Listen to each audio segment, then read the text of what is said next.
처음에 서동시집을 개관을 하면서 서동시집은 절반이 시고 절반이 산문인데 앞에 시는 12묶음으로 되어 있고 뒤에 산문의 절반은 보다 나은 이해를 위하여 라는 제목이 붙어 있어서 시의 해설로 생각하기 쉬우나 사실은 중요한 오리엔트론이다 이렇게 말씀을 드렸었는데요. 그 이야기가 틀린 이야기는 아닙니다만은 이 산문편 한가운데 앞으로 출간될 서동시집이라는 글이 있습니다. 요 글은 정말 서동시집에 대한 해설입니다. 본인이 본인의 시를 어떻게 해설하는가 라는 점도 흥미롭지만은 앞으로 출간될 서동시집에서 이게 서동시집이 언제 나오나 이거 뭐 옛날에 썼나 이런 생각이 드는데 이 글은 1919년에 나온 초판본에도 실려 있었고 그 다음에 1827년에 나온 증보판에도 거의 수정 없이 그대로 실려 있어요. 시 해설이 아니라고 말씀드렸지만은 전체는 정말 아주 확대된 의미에서의 시 해설일 수는 있겠습니다만은 페르시아 문학 전체를 아우르면서 그러나 그 가운데 본인의 서동시집에 대한 해설을 좀 담고 있습니다. 앞으로 출간된 서동시집이라는 부분에서는 시집 한 권 한 권에 대한 본인의 설명을 달았습니다. 예를 들면 시인에서 이러면은 시인의 오리엔트에 대한 보다 상세한 연관성이 암시된다 이렇게 얘기를 하고 있습니다. 물론 다른 많은 얘기가 있습니다만 오리엔트로 정신적으로 달려가는 정말 해지라로 시작이 됐었지요. 오리엔트에 가서 낯선 풍물을 보고 생각을 하고 이런 것들이 여행객처럼 혹은 정말 베두인의 어떤 삶을 따라가 보는 그런 글들이 담겼음을 이야기하고요. 아피스에서에 대해서는 페르시아 500년 문학사에서 단 7명만 시인을 인류로 인정한다고 그래서 그 중에 하나가 이제 하피스여서 왜 하피스일까 이런 질문을 하게 되는데 그 대답을 하는 대신 괴테는 하피스에게라는 긴 시를 인용을 합니다. 사랑과 술과 이런 것이 주제가 되면서도 또 코란을 다 외우는 사람이라는 이름을 가졌던 경건함과 감각성과 자유로움이 두루있는 그 시인의 본인이 관심을 가졌던 것을 하피스에게라는 헌정시 한 편으로 표현하고 있습니다.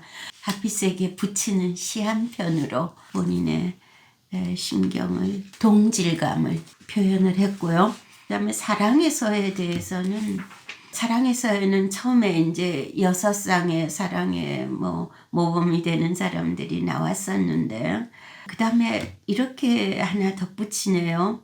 사랑에서는 만약 6 사랑의 쌍이 그들의 기쁨과 괴로움 가운데서 좀 더 확실하게 등장한다면 또 그들과 나란히 다른 쌍들도 어두운 과거로부터 다소간에 명확하게 나온다면 아마도 차고 넘치리라. 예를 들면 그들에 관해서는 이름 이외에는 아무런 소식도 더 발견되지 않는 바밋과 아스라는 다음처럼 소개될 수 있으리라 하면서 또 하나의 쌍을 들었어요. 이름밖에 없는 어떤 쌍을 이야기했어요. 이름밖에 알려진 게 없습니다. 그런데 이렇게 얘기하네요. 그렇다. 사랑하는 것은 큰 획득. 누가 더 아름다운 소득을 찾아내랴. 힘 없어도 부자 아니어도 그대 가장 위대한 영웅들과 같다. 사람들이 예언자 이야기라도 하듯 바밋과 아스라 이야기를 하리. 이야기하지 않으리. 이름만 부르리. 그 이름들 모두 잘 알고 있으니 뭘 그들이 했는지 뭘 하고 또 했는지 그건 아무도 모른다. 그들이 사랑했다는 것, 우리가 아는 건 그뿐. 바밋과 아스라에 대해 묻는다면 그걸로 이미 충분히 말한 것. 이름밖에 없는 사람들도 이렇게 표현을 했네요. 그러니까 바밋과 아스라 말고도 얼마든지 또 더해질 수 있겠지요. 두드러진 어떤 한 쌍의 이야기일 수 있지만 또한 보편적인 이야기도 될 수 있다는 그런 말을 간접적으로 하고 있습니다. 오리엔트에 집을 둔 사람에게는 날마다 늘어난다. 감각적인 것과 초감각적인 것 사이를 어느 한쪽으로 결단하지 않고 오락가락하는 모든 것이 오리엔트에서는 성찰이니까. 많은 성찰이 이루어진다는 거, 성찰에서에 대해서는 긴 이야기가 없습니다. 불만에서에 대해서 이야기가 깁니다. 불만이 폭발을 하는데 그 불만을 어떻게 표현하는가를 이렇게 얘기하네요. 불만의 폭발이 참을 만한 것이 되자면 우선 우아하고 사랑스럽고 분별 있는 작은 장식이 수합되어야만 한다. 사실 불만에서에서는 시인이 굉장히 직접적으로 공격적인 것이 또 있고 결국 시인이 불손해 보이는 거죠. 함부로 막말을 하는 부분인데요. 불만에서는.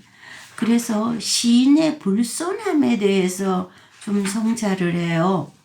그러나 나는 우리 서쪽 시인의 불손함과 우리 동향인들을, 서구인들을 화해시키고 싶다.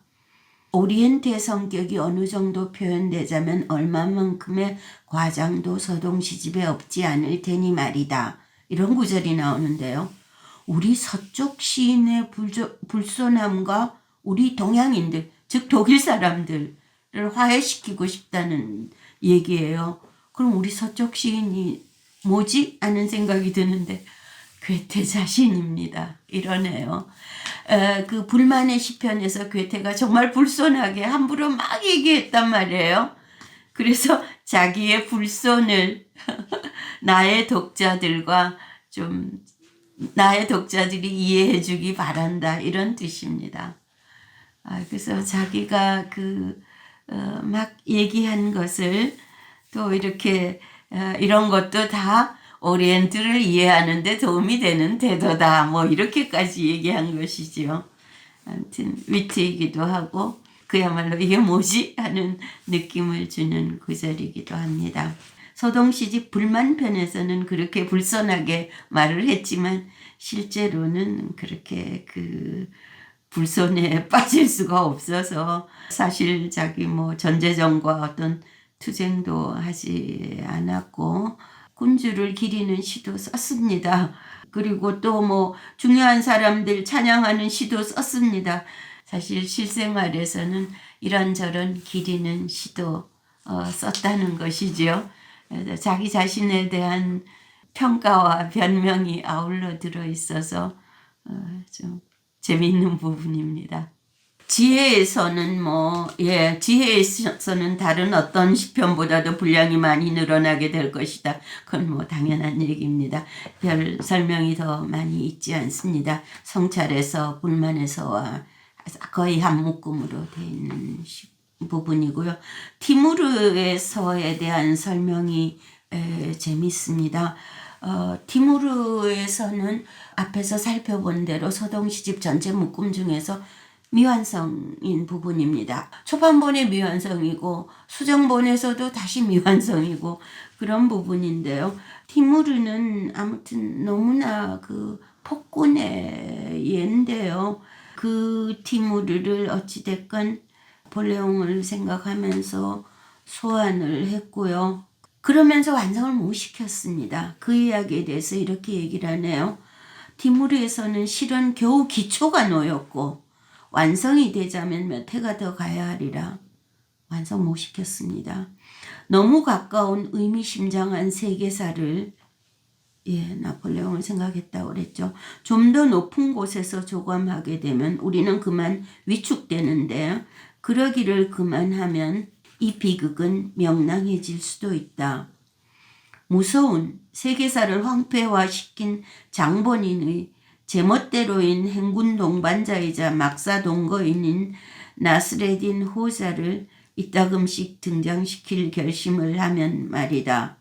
소동 시집안의 티무르서는 미완성으로 남았습니다. 그러나 그 미완성으로 남은 이유는 나폴레옹을 생각하고 있었기 때문에 동시대적인 것을 조감하기가 어려웠던 점이 크게 있고, 그러나 시간이 지났을 때 이런 비극도 어쩌면 조금 명랑하게 만들 수 있는 길도 있지 않을까, 이런 생각까지 했다는 것을 하나의 일화를 덧붙임으로써 얘기하고 있습니다. 티무르는 못생긴 사람이었다. 애꾸였고 한쪽 발은 마비됐다. 그런데 어느 날 호자가 그 주변에 있을 때 티무르가 머리를 긁었다. 머리를 손질해야 할 시간이 왔던 것이다. 그래서 이발사를 불러오게 했다. 머리를 밀고 난 다음에 이발사는 평소대로 티무르의 손에 거울을 쥐어주었다. 티무르가 거울 속에 자기 모습을 보자니 자기 모습이 참 너무도 추했다. 그래서 티무르가 울음을 터뜨렸다. 호자도 울음을 터뜨렸다. 그렇게 둘은 몇 시간 울었다. 그 후 몇몇 말동무들이 티무르를 위로했고 그가 모든 것을 잊도록 특별한 이야기를 들려주어 그를 즐겁게 해주었다. 티무르는 울음을 그쳤다. 그러나 호자는 그치지 않고 이제 제대로 울음소리를 높이는 것이었다. 마침내 티무르가 호자에게 말했다. 들어라. 나는 거울을 보았고 내가 몹시 추한 것을 보고 그로해서 울적해졌다.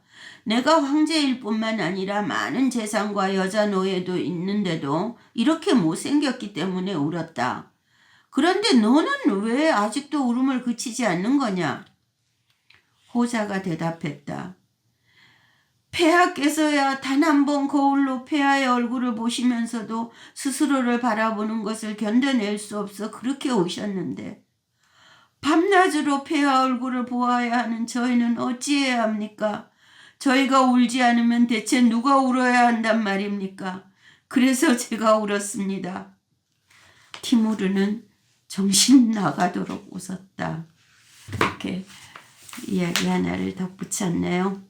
줄라이카에서는 괴테 자신도 그렇게 생각했고 일반적으로도 그렇습니다. 괴테는 가장 강한 시 묶음인 이 시는 아마도 완결된 것으로 보아야 할 것 같다. 이렇게 했는데요. 정말 그 줄라이카에서는 소동 시집 중에서도 가장 완결된 부분이고 전체가 아주 극적인 구성으로 이루어져 있죠. 그러니까 뭐 초대부터 시작해서 대화로 이름을 짓고 뭐 이런 쭉 진행이 매우 정교한 시입니다. 아리따운 아가씨 줄라이카가 있고 노시인이 있어요. 그런데 노시인에게는 결핍이 하나 있습니다. 젊음이 없어요. 그래서 뭐 젊음을 빌리고 싶다 이런 얘기도 하는데 괴테는 이렇게 표현을 했습니다. 그러나 큰 결핍 한 가지를 더 그가 자랑한다. 젊음이 자기에게서 물러났다면서 그는 노령, 그의 휘어진 머리를 줄라이카의 사랑으로서 장식한다. 치근대면서가 아니다. 그녀의 사랑의 응수를 확신하고 있다. 영리한 그녀는 정신을 평가할 줄 안다. 정신이란 젊은 사람은 일찍 철들게 하고 늙은 사람은 젊어지게 하는 것. 노시인과 만나는 줄라이카의 이야기를 그렇게 썼고요. 그 다음에 이어지는 주막시동에서는 이렇게 얘기를 하네요. 주막시동에서의 절반쯤 금지된 술에 대한 부적절한 애착도, 자라나는 소년의 아름다움에 대한 연연한 감정도, 서동 시집에서는 빠질 수 없다. 그렇지만 후자는 우리 미풍양속에 맞게 지극히 순수하게 다루고자 하였다. 초년의 사람과 노년의 사람의 상호 애착은 사실은 진정 교육적인 관계를 가리킨다. 예, 갑자기 너 시인이 소년을 좋아하니까 이게 뭐지 할 수 있는데, 네, 조금 그런 관점에서 바라볼 수 있는 것이 되고요.